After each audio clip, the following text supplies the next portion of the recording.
पर्यावरण रक्षणाचे नियम कायदे तयार करायचे व उद्योग लालसा जागृत झाली की त्याला मोडता घालायचा ही सगळ्याच सरकारांची सवय। पण या वृत्तीमुळे अंतिमतः नुकसान होते ते पर्यावरणाचे।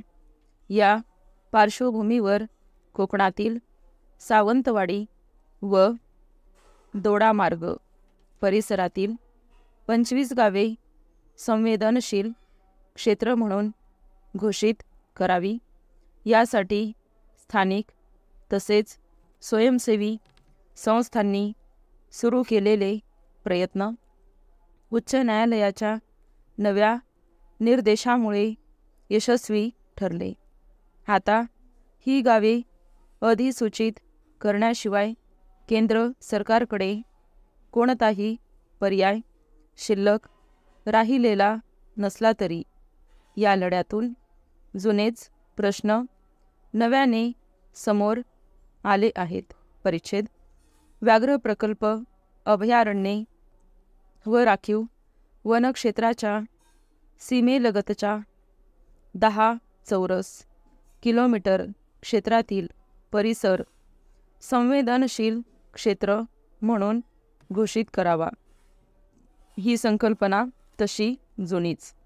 हेतू हाच की राखीव जंगल व त्यात राहणाऱ्या वन्यजीवांना तसेच जैव विविधतेला बाधा पोहोचू नये। वन्यजीवांचा वावर असलेला कॉरिडॉर सुरक्षित राहावा।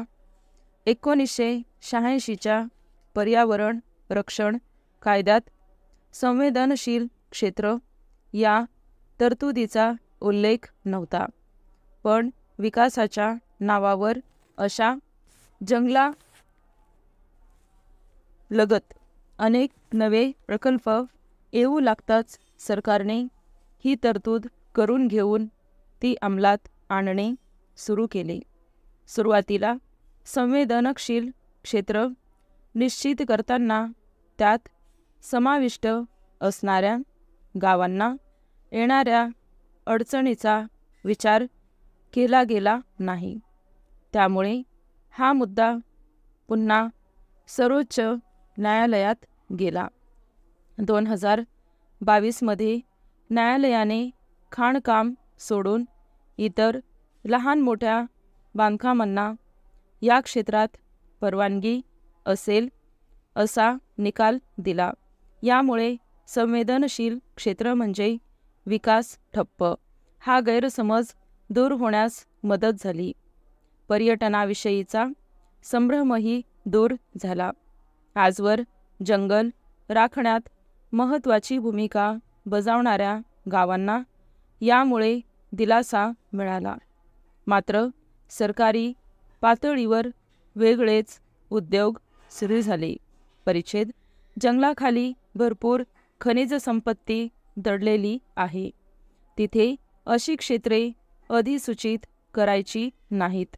लोक अथवा स्वयंसेवी संस्थांकडून फारच दबाव वाढला तर हरकती व सूचना मागवण्याचे नाटक करायचे व प्रकरण रेंगाळत राहील याची काळजी घ्यायची।